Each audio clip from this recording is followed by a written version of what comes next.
What's your name? Hello, my friend. Okay. Nice to meet you. Chồm nhỉ, 74 nhỉ? Đấy, 7. Ghê đấy, phần xài lụa, muối, cồn. Ừ. Cho mình lụa xài chứ. Ủa, nó tôm cá đấy, nè. Nè, con rái ạ. Cho này mình mâm ở hai. Nè, con này, tôm con má nè, mà sẽ bóc ấy.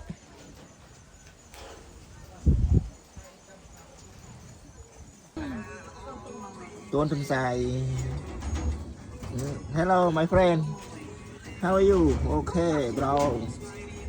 No.